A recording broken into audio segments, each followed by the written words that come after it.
Your faces. So I'll just introduce myself. My name is Ben, and I'm from the highlands of Natal City. My task this evening is to give a testimony of what God has been doing in my life. So first of all, I'll start off. Well, when I grew up, I was taught a lot of Christian values, and there was always the do's and the don'ts of life.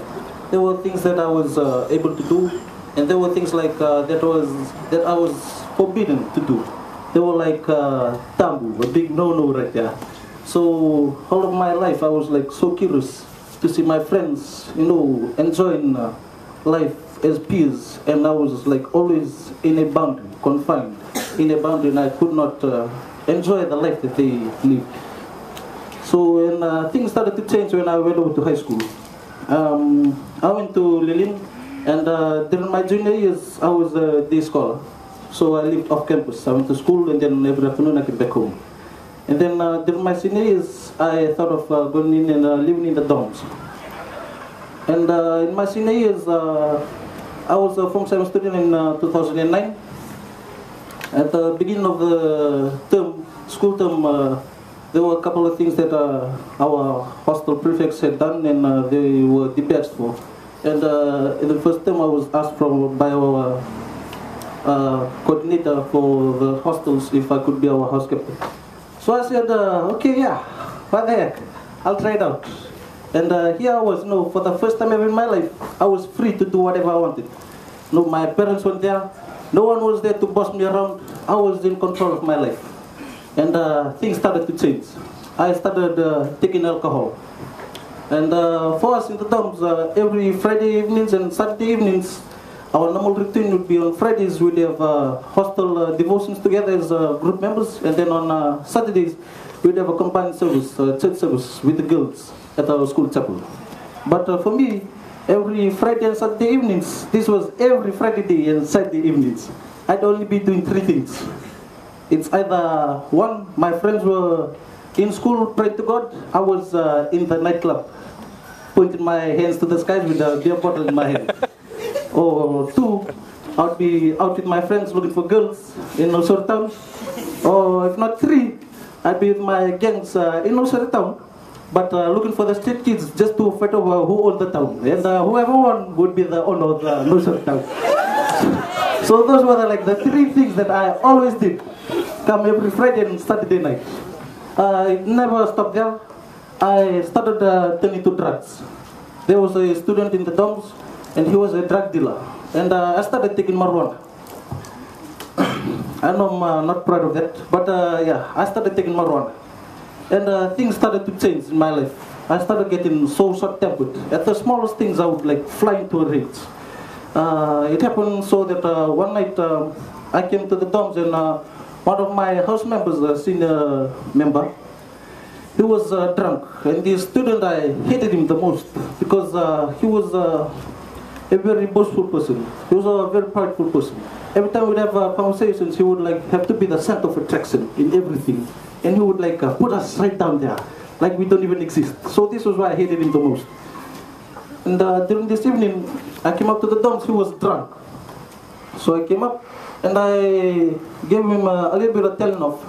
But then, unfortunately, things turned into worse circumstances where a few punches were thrown.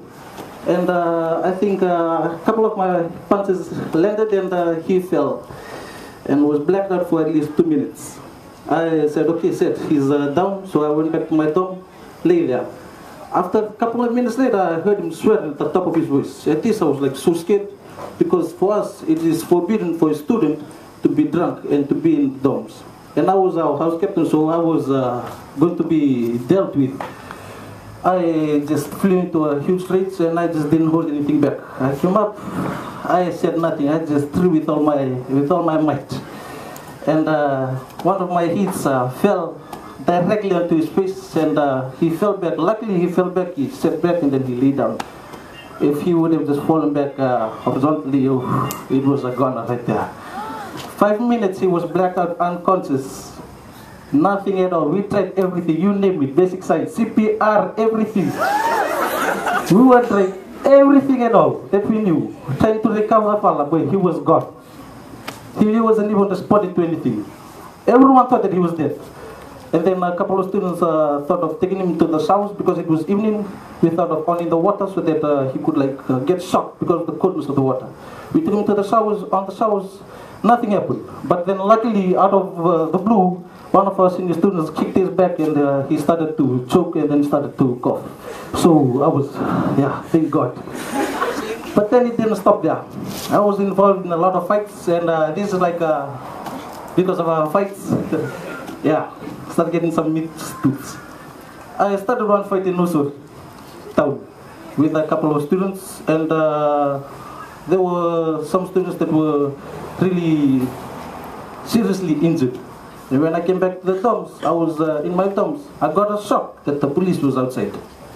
When they came, they took me down to the station, and they told me that they were investigating my case, and I think some students might have linked some things to him, and they said that they would investigate more, because I was so scared that if they might find out that I was taking drugs, I was dealing with marijuana. Just a couple of days before that, I almost killed someone, so there was assault right there. And if they just dug a little bit more, it was right there for me, gone. My education just collapsed right there.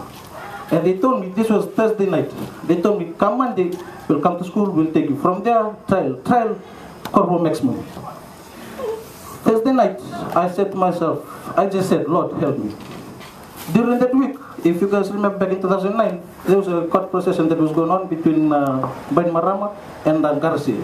And the judge voted for Garcia, and he said that the Ben Marama government was illegal. So the president had to elect another prime minister. And he elected Ben Marama again. And what Ben Marama did, he abolished the constitution. That was on Saturday that he abolished the constitution. And when he abolished the constitution, every court case that were to be taken up to court, that was still in the process of the police, were acquitted for. So right then, I was saved by the bell. My court process or whatever, you name it, it was kicked out of the door. You call it a miracle, whatever, I call it a miracle myself. That was like Thursday night, I prayed that prayer. It wasn't even a prayer, it was just a thought. Come Monday, the Lord saved me by abolishing the constitution. That was the turning point of my life. And when I came back, I told myself, I went and I prayed, and I said, Lord, I vow two things to you. From now till the day that I die, not another cigarette butt will touch my lips, and I will never ever consume another alcohol again. And I took 1 whole year of my school. I stopped going to school for 1 whole year. That was last year. Tried to recommit myself back to the Lord. And then when I came into USP, I met this group called Student Life. And it has definitely encouraged me a lot with my work with God. And I'd like to thank each and every one of you. I know God has done a lot of things in my life. He's changed that short-tempered person that I used to be to always smiling and laughing and now you know what I mean. No, like if God can do this to my life, it's amazing what He can do to you. God bless you.